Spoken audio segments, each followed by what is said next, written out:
The Calamity was everything in The Legend of Zelda Breath of the Wild. It was key to the past, the present, and future of the game's narrative and identity. But that key was incomplete, only half of itself, with the other half to be explored in Tears of the Kingdom. In that, it will become whole. Ganondorf would need to become whole in order to lay claim to the truth.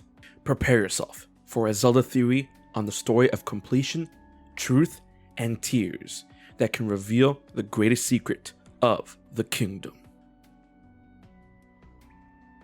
Within the confines of the underground, it is revealed that the corpse of the great king of evil still exists, and that he is sealed by the power of a mysterious hand clutching his chest. But this rest would soon be disturbed after the events of Breath of the Wild, as while the Calamity has been sealed, a new threat will emerge. And with the awakening of Ganondorf's body, it is that seal that needs to be undone in order for Ganondorf to become whole once again. This gives rise to the reason why Ganondorf needs Zelda, and possibly captures her within the chasm. As in Breath of the Wild, with the help of Link and the champions who have passed, Zelda was able to seal the terrible Calamity in its corporeal form. It is that seal that the corpse of Ganondorf needs Zelda to unseal in order to bond with the Calamity in order to become pristine once again. This would account for the narrative structure of Tears of the Kingdom, giving reason for Link's journey to have a stopper within the game, which can grant the player the time and freedom to gain true understanding of the new advents of the world around them in Hyrule, which will lead to the midpoint when Ganondorf achieves the goal of becoming complete once again, changing the scope of the game for the rest of the journey. Something akin to a more malleable take on the Zelda formula, to where obtaining the Master Sword would act as the midpoint to previous Zelda titles. But what about the story element that could explain why Ganondorf needs to be recompleted in Tears of the Kingdom? Well, explaining this is going to be quite a journey. I hope you're ready. Ganondorf and Ganon, being split into two, cannot lay claim to the Triforce due to being incomplete, the one thing he wants the most. This is the massive separation between the characters of that of Ganon and Ganondorf when applying to Breath of the Wild, as both entities don't truly vie for the destruction of Hyrule, but to conquer it. And the purest way, heralded by the Force of Demise, to accomplish this is by gaining the power of the Triforce. A desire so deep-seated within the character of Ganondorf, but due to being incomplete, this desire cannot be complete. This is the reason why Ganon and Ganondorf at this point within Zelda's history is filled with a rage, hatred, and malice unlike any we've ever seen before. This gives to an extremely long line of reasoning.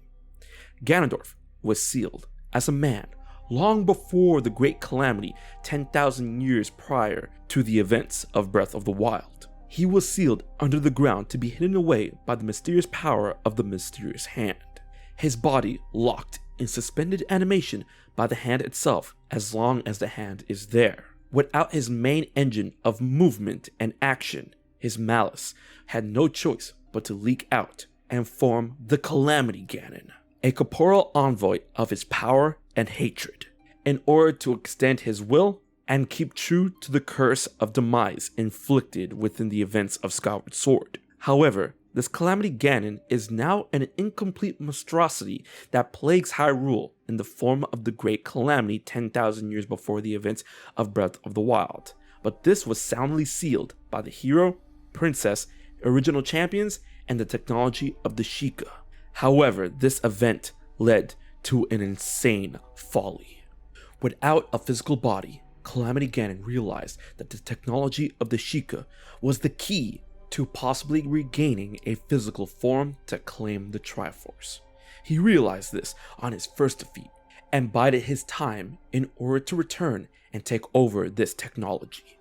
And this was also realized by the King of Hyrule at the time, and so he decreed to have the technology abandoned, but he couldn't do so under the true reason in case anyone would want to find the truth behind Ganondorf.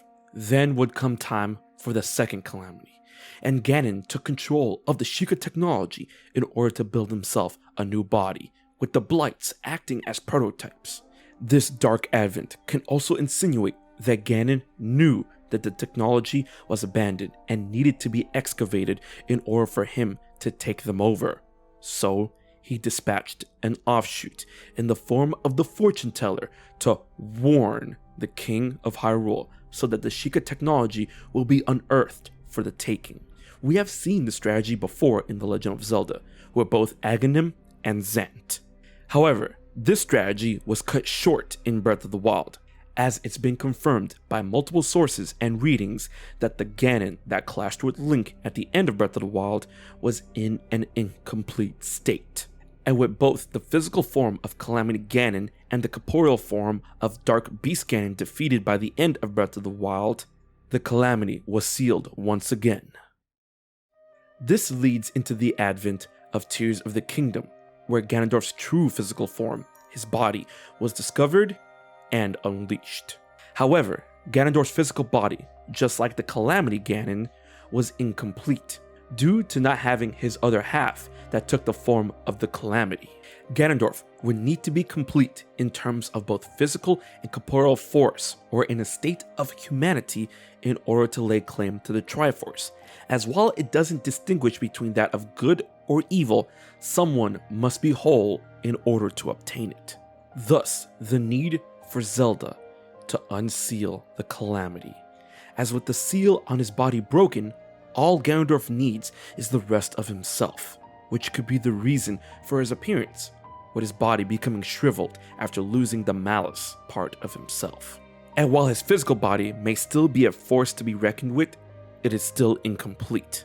And when Ganondorf truly returns to himself and is revitalized, possibly in the midpoint of the game, the true race for the Triforce begins. But how does this all relate to the concept of the Tears of the Kingdom? Why would all of this info be buried? It is because Ganondorf's sealing is linked to the Zonai tribe, with the obvious iconography and color that adorns the arm. The mysterious tribe that vanished from the face of Hyrule are the ones responsible for sealing Ganondorf. That Hyrule's royal family needed help in putting away the Great King of Evil, with a power beyond the scope of what they were able to achieve. Something that could possibly put the cursed cycle on hold. As with each defeat of Ganondorf at the hands of the hero and the princess would just lead to him returning at one point in Zelda's history. The royal family and the Zonai thought they had the key in finally halting this cursed cycle. And with the seal complete, all those that were able to undo it, those within the tribe that put the seal together in the first place, had to be eliminated for the greater good. And this elimination would explain the disappearance en masse of the Zonai, and will also explain the name of the Tears of the Kingdom, as an event like this to have occurred and be in vain would definitely lead to some tears. And at the end of all this can confirm some other popular theories, that it could be possible that one person survived to have a bloodline thinned out and out to produce one that was able to bond with the arm, one that will be the heir to the tribe of courage, one that will truly end it all. And that one would be Link.